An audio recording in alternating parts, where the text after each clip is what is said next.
quando a gente pensa em encefalite autoimune. E aí eu queria trazer, né, eu vou trazer o que eu estou lembrando aqui, o que eu estou pensando, e você pode completar. Mas eu vejo assim, tem algumas Perfeito. situações que são bem desafiadoras, né? Por exemplo, É, diagnóstico de encefalite autoimune, por exemplo, diferencial, né? Você trouxe isso com muita clareza, a gente precisa de, de entender que, como é um diagnóstico raro, eu tenho que tá. excluir outras coisas que se confundem, né? Então, eu queria Perfeito. trazer primeiro, assim, a confusão com o delírio. Com delírio, Ah, um ótimo. paciente idoso que entra em delírio, tá? A primeira confusão que eu queria trazer é essa. A segunda confusão que eu queria trazer é com quadros psiquiátricos, que é outra coisa. O paciente às vezes Perfeito. começa com quadro, quer dizer, isso é um quadro psiquiátrico puro, é um quadro psiquiátrico catatônico, isso é um quadro psiquiátrico comportamental, é uma insônia, isso é um transtorno bipolar. Quer dizer, como é que a gente arrasta, como é que a gente conduz um caso, né? Pensa em uma coisa ou outra. E a outra situação é o paciente da convulsão, né? Quando é que eu penso que uma convulsão ela é uma encefalite autoimune ou ela é uma convulsão só, ou ele é um status por um outro motivo, alguma coisa, eu queria que você trouxesse. E se você ainda lembrar mais alguns, você ainda me Perfeito. fale desses, do ponto de vista de síndrome que confunda Não, muito a gente, assim. perfeito. Né?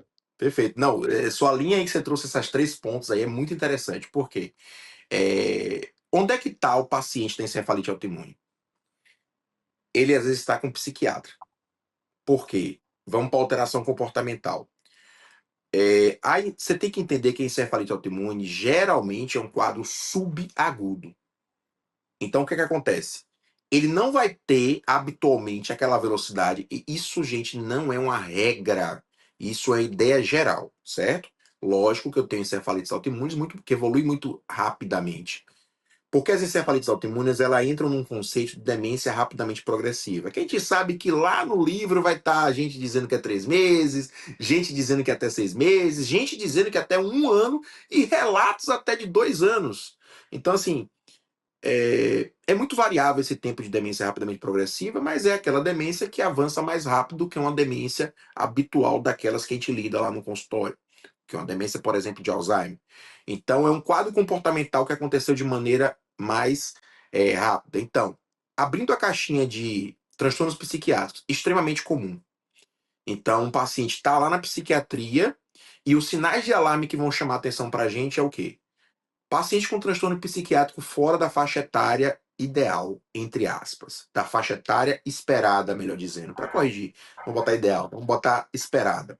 Então, se é um paciente que tem um transtorno psiquiátrico numa faixa etária que a gente não espera ter aquele transtorno psiquiátrico, já está estranho. Paciente com transtorno psiquiátrico que não melhora e só vai piorando progressivamente. E que esse transtorno psiquiátrico leva à crise convulsiva. Já vou trazer fatores confundidores. O uso de neurolépticos diminui limiar convulsivo. Guarda esse detalhe. O uso de neurolépticos traz aí, talvez por quarto tipo aí, que faz parte desse grupo psiquiátrico, Druzes, que é os pacientes que fazem uma síndrome que pode ser o diagnóstico diferencial aí. Ou não. Pacientes que fazem síndrome neuroléptica maligna. Poxa, Tiagão, o que é que tem a ver síndrome neuroléptica maligna com encefalite autoimune? Não é incomum, a gente está com um caso atualmente internado aqui no hospital, um caso da gente aqui, Drus, de uma menina jovem que fez a síndrome neuroléptica maligna e chegou para a gente. Fazer síndrome neuroléptica maligna. Aí eu vou puxar o grande mestre Dalmau, que foi o grande publicador das encefalites autoimunes. Foi o cara que organizou a sopa de letrinhas. Foi o cara que começou com essa história do NMDA, que é a principal encefalite autoimune, ligada a receptor, né? E aí, o que acontece? Ele disse que esses pacientes são mais suscetíveis. Então, o fato do paciente ter feito a síndrome neuroléptica maligna não exclui que ali exista uma encefalite autoimune, né? Então, perceba aí que o quadro psiquiátrico é algo muito complexo. Então, gente, primeiro ponto, olhar se o quadro psiquiátrico está na faixa adequada, olhar a velocidade do quadro psiquiátrico. O fato de ter associação, como essa paciente da encefalite autoimune que a gente tem internado agora, ela teve associação com um evento familiar. Mas isso não deve excluir. Ah, doutor, mas é porque o quadro psiquiátrico começou depois que aconteceu tal coisa na família. Não, mas não deve excluir. Ah, ali foi o causador. Às vezes a gente encontra um causador ali, mas não enraize isso. Que se você enraizar, você vai entender que aquele quadro psiquiátrico tem uma justificativa e acabou ali. Parou a investigação e não era encefalite autoimune. Não foi assim. E Drusos trouxe um ponto interessante, porque a gente abordou aqueles dois pontos de falar de quadro comportamental e quadro de crise, é o seguinte. Gente, olha os guidelines de status. Como é que tá o guideline de status? Ele tá assim, né? Eu vou lá, começo lá o diazepam, depois vou pra fenitoína, vai seguindo, né? Olha lá qual é a última droga. Tá lá o quê? Doutor, tá anestésico. E depois do anestésico, tá o quê? Às vezes, nesses guidelines mais novos, até antes do anestésico, tá lá o quê? Pulsoterapia com metil. Qual a lógica disso? Ah, doutor, eu li que pulsoterapia com metil, o metil é o corticoide estabilizador de membrana, ajuda. Gente, talvez essa lógica ali é justamente entender que status refratário sem causa aparente pode ser uma encefalite autoimune. E aí a gente traz Isso para aquele aí, né? contexto, Drudo, é, traz Sim, aquele não, nome, né? isso O aí entra NOS. assim. Eu ia trazer exatamente isso, Thiago Noss, que é New É, Onset Refractory Status Epiléticos, né? Que é esse conceito desse New Onset Refractory Status Epiléticos. E aí, trazendo até da minha prática, assim, esse New Onset, porque assim, uma coisa é um paciente com status epilético que já usava anticonvulsivante para tomar. Isso é uma coisa, né? Pô, isso aqui é uma coisa. Outra coisa é um cara que tem uma PCR e entra no status epilético. O cara tem um AVC, ele tem um insulto cerebral, ele tem um tumor, um glioma, que às vezes evolui dessa forma, e uhum. tem o status epilético. Agora, aquele, né, sei lá, aquela menina, 23 anos de idade, que entra no status epilético sem causa, ou isso é uma encefalite viral, né, tipo um herpes que deu essa encefalite nela, ou isso é uma encefalite autoimune. Né? Eu vou te falar que assim, eu não consigo trazer na minha mente assim qual que é a porcentagem que vai estar nesses quadros, mas a maior parte dos pacientes vão estar num desses dois diagnósticos. Ou você tem um encefalite viral, ou você tem um encefalite autoimune trazendo aquele quadro é, é, epiléptico ali. Né? Eu acho que você trouxe uma coisa que a gente às vezes vivencia e eu vejo muito assim, como eu tenho uma prática muito dentro do hospital, a gente acaba vendo esses pacientes chegam, né? E não falando que o colega teve um erro médico, porque às vezes quem está no hospital, eu vejo muito pessoal Não, falar isso, né? Ah, mas teve tal quadro, tal coisa, não, e fica achando que é fácil demais. não. Né? Para gente que pega depois é mais fácil mesmo, né? Mas assim, essa Isso, coisa da isso. alteração psiquiátrica e convulsão tem que acender uma luz vermelha para doente assim para encefalite autoimune muito forte, porque os pacientes costumam ter essa história. Pô, ele estava, principalmente em NMDA, né? Principalmente encefalite anti-NMDA. Pô, Isso. ele está com alteração psiquiátrica e deu uma crise convulsiva. Aí, às vezes, até consulta um neurologista com a crise convulsiva. Ah, então vamos tratar aqui agora. E aí ele dá outra crise convulsiva. E até o dia que chega num status epilépticos mesmo, ou uma alteração de consciência mais significativa. E às vezes o diagnóstico nesse momento, quer dizer, poderia ter sido antes, né? E a gente sabe que essas doenças, o diagnóstico mais cedo, o prognóstico é melhor, né? É, então, Perfeito. vamos só fazer. Você queria complementar mais alguma coisa? Eu acabei te cortando na hora que você estava falando. Não, eu acho que é bem isso mesmo, Druzos. Eu acho que você foi no ponto, assim, e é difícil. Porque, assim, quem tá na porta da emergência sabe, né, Druzos? Você tá ali num sobreaviso, você tá lidando com AVC, você tá lidando com um paciente que é ali que você vai interpretar. E você pode sim interpretar o encefalite autoimune inicialmente como um quadro psiquiátrico. O que eu tenho que chamar a atenção, talvez, Druso, é um sintoma que facilita um pouco mais esse diagnóstico, que aí vai vir o terceiro grupo de sintomas. Que eu gosto de dividir assim, porque assim, se eu falar desse sintoma antes, o cara meio que fica só esperando ele, que são sintomas motores, que são sintomas de transtorno de movimento. Vamos dizer para facilita mais para a gente se a gente já teve um raciocínio na alteração de comportamento e crise convulsiva, e quando viu o transtorno do movimento, você já entende, você já meio já pega assim, sabe? Poxa, ali deve ser realmente uma encefalite autoimune. E nisso pode passar muito tempo, né?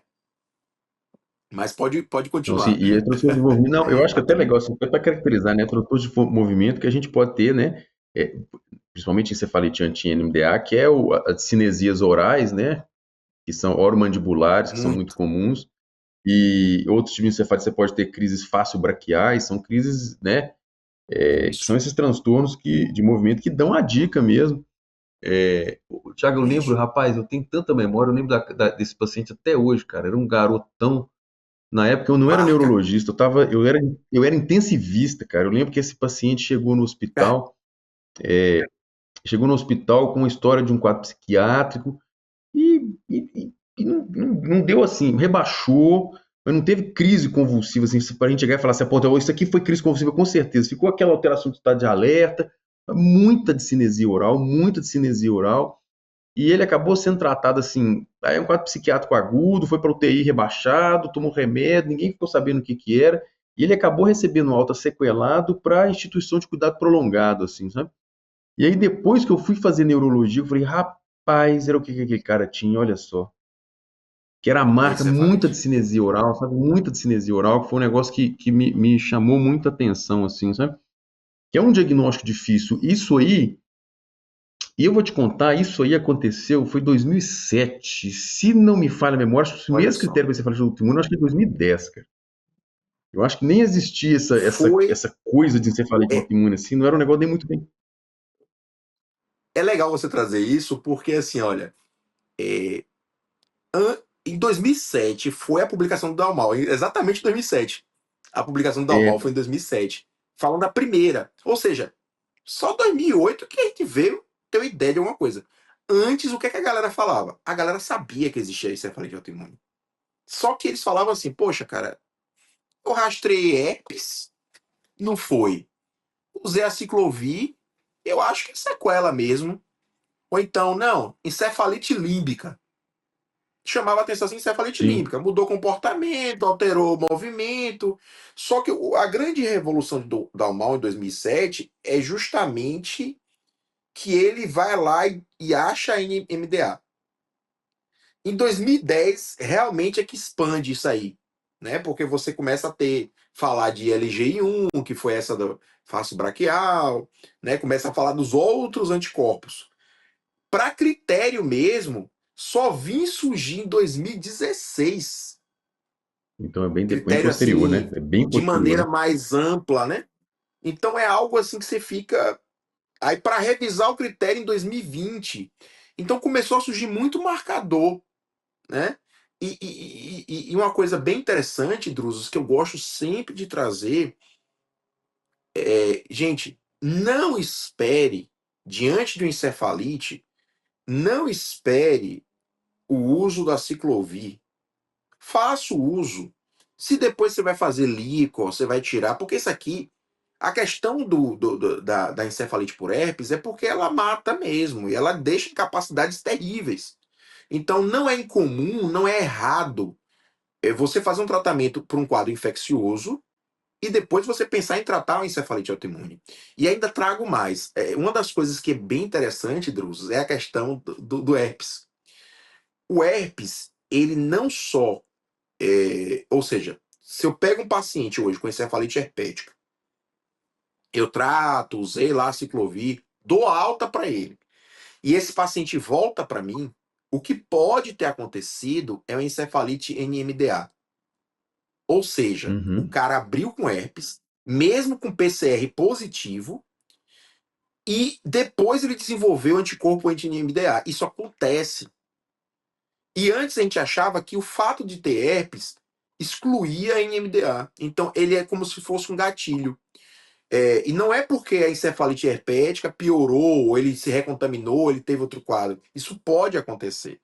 E pode ser um gatilho. E tem gatilhos também que a gente nem conhece. E eu acho que os pontos assim que chamam atenção é a parte também oncológica. Né? E que aí vai para um fenômeno paraneoplásico. Mas calma E aí, que também Thiago, faz calma parte aí. desse contexto. É. Calma aí que nós já vamos entrar Mas aí a nesse gente, tema de. já já eu te falo, daqui a pouco a gente entra. A gente vai entrar nessa parte Mas só de assim, encefalites. Pode falar. mas só para trazer assim, Drusos, critérios mesmo, né? Foi 2016, cara. Então, olha como essa doença é recente. Se a gente parar para pensar. Poxa, naquela época que você pegou seu paciente, então, foi o cara definiu o NMDA, foi o primeiro receptor, né? Se eu soubesse, eu E devia ter só em mandado um e-mail 2000, para ele, né? Falando, ó, tô com um caso assim, igual o seu aí, né? é, e você Tivesse- sabe que teve um Mas, colega lá da bom, Bahia que até mandou e conseguiu mandar a amostra. Ele conseguiu mandar a amostra, só que aí, não, às vezes a rapaz, gente consegue, pois é, às vezes teve. consegue. Às vezes você entra em contato com o cara e você É, consegue, às vezes. Não é só que o impossível, não. negócio é que parece, eu não sei como é que tá hoje, mas as leis de materiais biológicos, elas começaram a restringir muita coisa, talvez com essas descobertas mais novas, né? Mas enfim, É. eu acho que é uma doença que tem que se pensar. Se o neurologista não pensar, vai acontecer esse sentimento aí de Drusos mesmo. Poxa, cara, que dali era mesmo. Caramba. E assim, essa paciente que a gente está internada agora, Drusos, ela respondeu ao uso do corticosteroide, mas o que ela respondeu mesmo foi o Ritux. Então, o que eu estou querendo Pois dizer? é, mas Você nós não vamos. iria usar Ritux nessa paciente. Você não iria usar. Aí a paciente volta a ter contato com o mundo exterior, e eu sempre digo, sabe uma dica que eu dou pros residentes, pro pessoal que está estudando, enfim, quem gosta de neurologia, e eu gosto de passar na UTI e falar, olha, deixa aquela paciente quieta ali, viu? Sem ansiedade. Porque você que trabalhou e trabalha em medicina intensiva, Druso, você sabe como o intensivista é ansioso.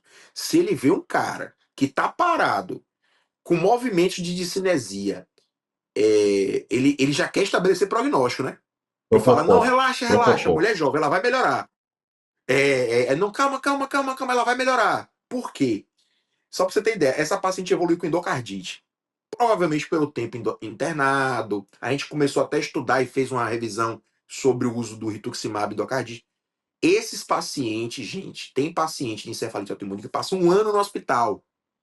Um ano no hospital. E lá na frente, daqui a pouco, a gente vai falar sobre prognóstico. Né? Segundo bloco, a gente fala sobre É isso prognóstico. aí. Só para você É isso aí. dizer. É isso aí, Thiago.